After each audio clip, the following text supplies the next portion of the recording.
might finally be time for LeBron James to retire. In his last 6 games, LeBron James is averaging under 17 points, 8.7 assists, and 7.5 rebounds per game. By the way, doesn't seem that bad, but when you take into account that LeBron James is shooting under 40% from the field and less than 10% from 3, and hasn't made a single three-pointer in his last 24 three-point attempts, it becomes a little shocking how poorly LeBron has been playing. For instance, take this air ball against the Minnesota Timberwolves. Now, my speculation isn't that LeBron James is magically washed, but I do think the fact that he's playing this volume of games at his age might be a little bit too much, and even his head coach says so. We are measuring players.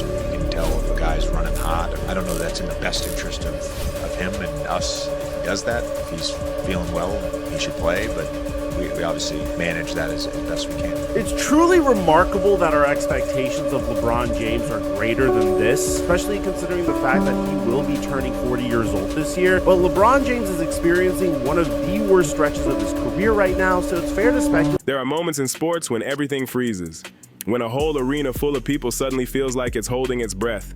Moments where the noise fades, the lights feel brighter, and a legendary career shrinks into one fragile heartbeat. And every now and then, the game puts even the biggest icons face to face with the one rival nobody in history has ever beaten, time itself. Thursday night in Toronto delivered exactly that.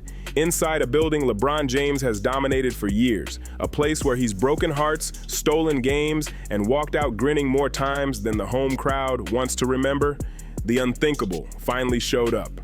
The streak was done. The myth took its first crack. The king, the guy who's been bending basketball to his will for 2 decades, finished with just 8 points. But that's not why the night hit so hard.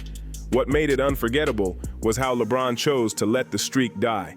The Lakers still snagged the win, 123-120 off a stone-cold game winner from Rui Hachimura. And on the very play where history could have been saved, LeBron, the NBA's all-time scoring leader, 4-time champion, and the dude who built 3 different franchises from the ground up, didn't do what most legends would have done. He didn't force up a shot. He didn't bully his way into the paint begging for contact. He didn't chase a moment. He made the same decision he's trusted for 23 years. He passed the ball. Oh, wow. But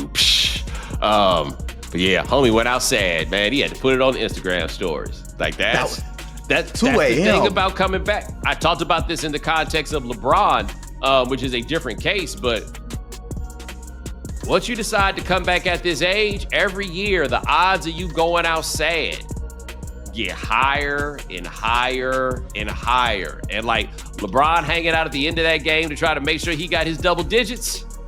Ooh. That wasn't going out happy. Think about this streak for a second. 1,297 straight regular season games with at least 10 points.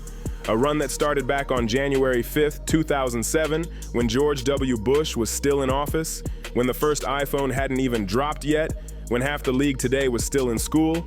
This streak survived super teams, 2 lockouts, new rules, entire roster cycles, and basically the whole Marvel movie timeline. It lasted longer than Allen Iverson's entire career. It even outlived the full win total of the Charlotte Hornets. That's how wild it was. Yet Thursday night, none of that mattered. LeBron looked at the scoreboard, not the record book. Winning meant more than protecting history. And in that choice, you could feel the weight of his 40 years showing for the first time, and he just let it go.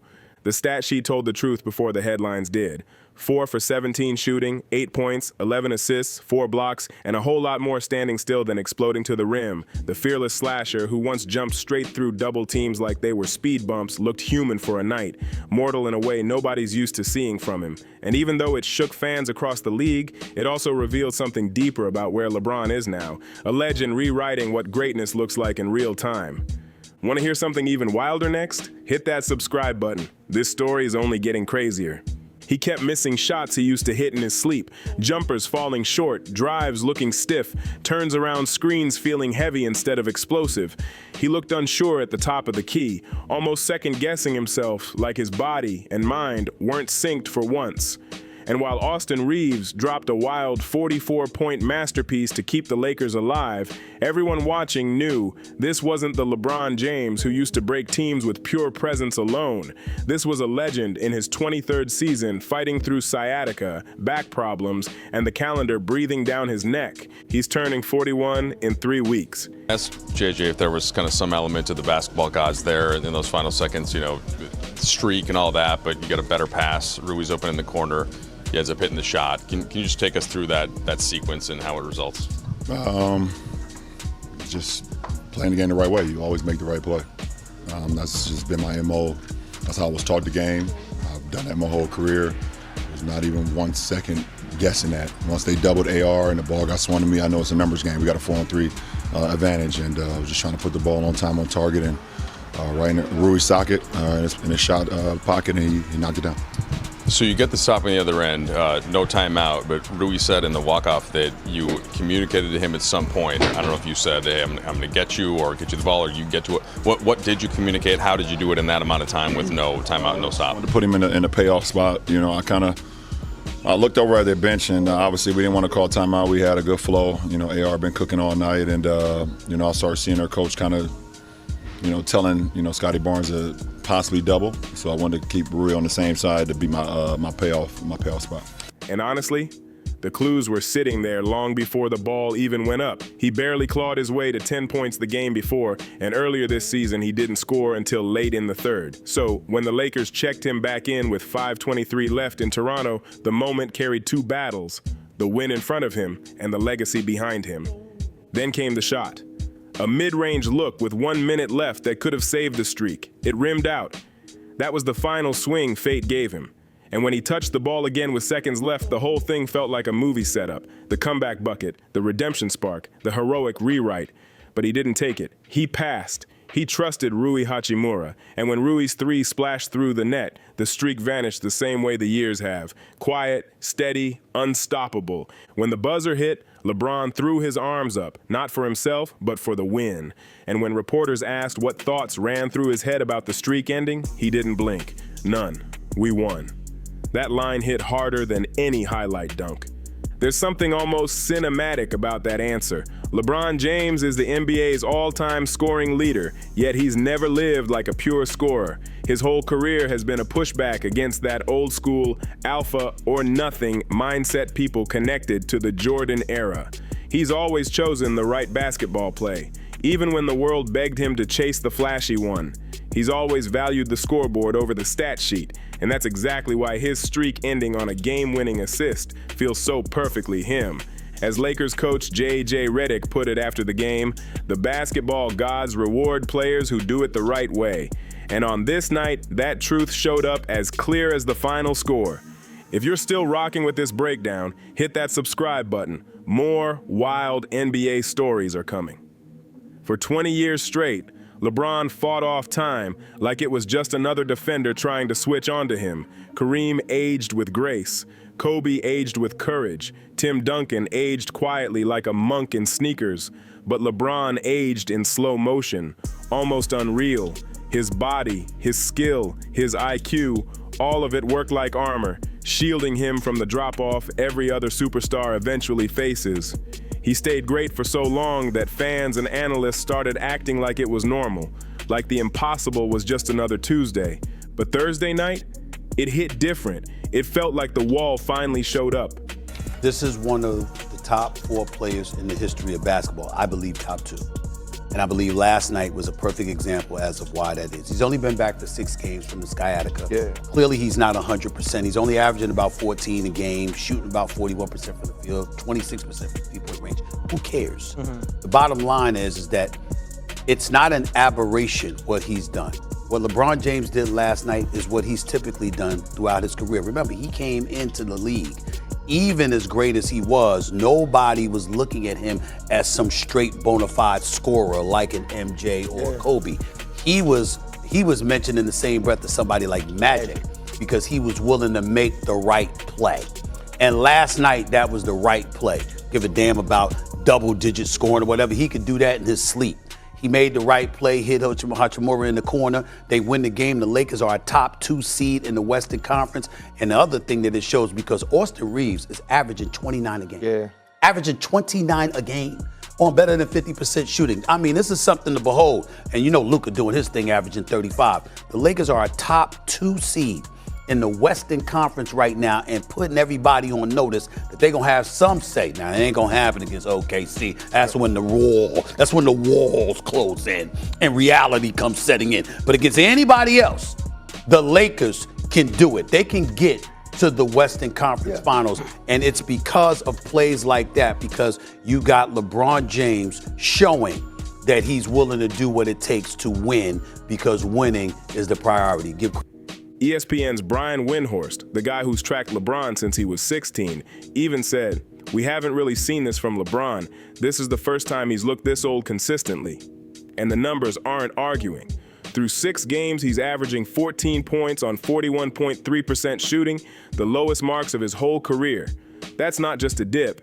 That's the kind of red flag legends hate seeing. And the injuries keep stacking up. Sciatica on the right side, arthritis in the left foot, a back that's been through more playoff minutes than anyone in NBA history, and constant soreness from 2 decades of carrying massive expectations. And history is cold. Elite players rarely fade gently. Most don't walk down the hill. They fall off the edge. And when that cliff gets close, you don't always hear it, you feel it. Thursday night felt like the breeze from that cliff brushing against everything LeBron has built. But let's make this clear. This isn't some farewell speech for LeBron James. He'll still drop 30 on somebody who forgets who he is. He'll still bully mismatches, still run an offense like a mastermind, still lock in when the lights get bright, and he'll probably spark a brand new double-digit scoring streak the next time he steps on the court. But now, the inevitable isn't hiding anymore. You can see it. His contract ends after this season. The injuries aren't slowing down. His role is shifting. Less king, more wise general steering the squad. And for the first time anyone can remember, LeBron looks like a guy who understands the finish line isn't a myth anymore. It's somewhere up ahead on the road. The comparisons to Kareem, Kobe, and Shaq make sense. Every giant eventually bows to time. But LeBron's legacy? That's not fading at all. That's locked in. This is the same man who once said he'd never just dribble, and critics claim he softened certain stances for overseas business deals. A career filled with debate off the court, but nothing but excellence on it. 4 championships, 10 finals, including 8 straight, the all-time scoring leader, one of the greatest resumes any sport has ever seen, stamped, certified, and impossible to erase. He's one of the coldest passers ever, one of the most dangerous playoff performers ever, a dude who shaped scoring, defense, rebounding, and playmaking more than almost anybody in the sport's entire history. And Thursday night in Toronto, he added a new chapter. A reminder that even icons get older. Even legends hit the point where time taps them on the shoulder.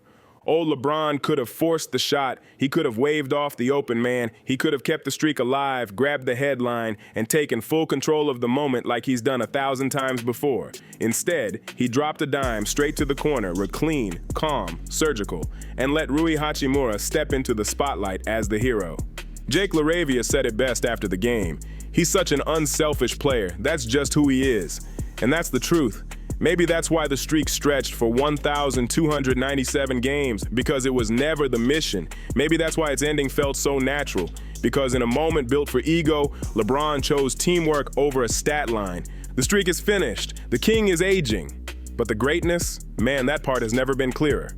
Because even at 40, even with every mile on his legs, even on a night where his shot took the night off, LeBron James still made the right basketball play. And when he does that, the basketball gods, just like they've done his whole career, always show love back. Hit that subscribe button if you want the next chapter. This LeBron story is nowhere near done.